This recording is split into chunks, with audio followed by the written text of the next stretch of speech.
to Homerik.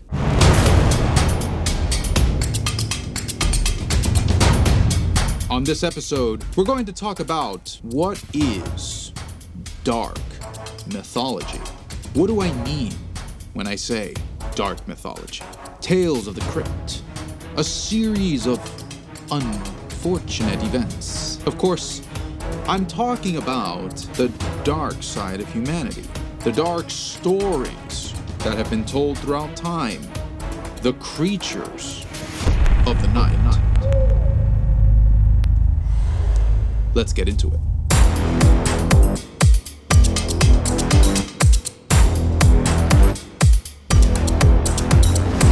What does it mean to understand the darkness within? What is evil? What are the creatures of the night? This has been told through legend, myths, and stories throughout time. And it's here that we're going to create this space for us to discuss the philosophy and the parables of the night. Dark mythology incorporates what we call stories of the abyss, the dark human condition. Here we will also investigate villains of classical lore and beasts of malevolent or dangerous nature. What is the psyche of these abominations or characters? What is it about them that makes them truly born of darkness? We will be talking about stories inspired by Edgar Allan Poe, H.P. Lovecraft, Mary Shelley, Bram Stoker, Robert Stevenson, and many more. I encourage you to look at my video on what makes a monster. It goes into the depths of the creative process and the arc of the monster story. We'll share stories also about demons and witchcraft. What about that makes it so jarring? How did that affect history? We'll look into the spawning of the Necronomicon by H.P. Lovecraft, the Call of Cthulhu, and things of that nature as well. And we'll look at pop culture, such as Spawn by Todd McFarlane, Van Helsing, Evil Dead, and many more. If you're into video games like God of War, Dark Souls, Resident Evil, or Devil May Cry, this all falls under dark mythology. Let me tell you a little story. Because when I was growing up, I was a Halloween kid. I loved Halloween through and through.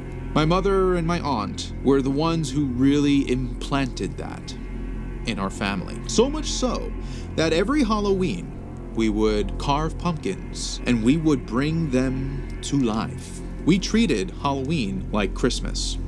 What do I mean by that? Well, in exchange for giving life to the pumpkins would reward us with gifts. Me looking back on it now is a genius move. It makes Halloween something more familial, something to look forward to other than just costumes and dress up. Costumes and dress up is all part of that, no doubt. But Halloween takes on a deeper meaning in my life because of what my mother and my aunt did. And during those carvings, they were sure to play the music of Danny Elfman from Tim Burton's The Nightmare Before Christmas. And every Halloween, we would go to Sleepy Hollow in upstate New York, and we would experience the legend itself of the Headless Horseman. Sleepy Hollow was, of course, one of many places that I would be going to as a kid. I visited Savannah, Georgia, Gettysburg, Pennsylvania, and I have visited places like Salem, where I learned about the Salem witch trials. I've decided to make this video to inform you that there is a group made for you if you're into this type of content. It's called Dark Mythology on Facebook. Link is in the description below. Here you're going to find other like-minded people who are curious about the dark nature of humanity, appreciators of all things mythological, and the historians of the night. We are dark mythology. It is in our blood as humanity. So let's open up the doors into the jarring tales of the abyss, the stories of a darker nature and the minds of human catastrophe. See you on the other side.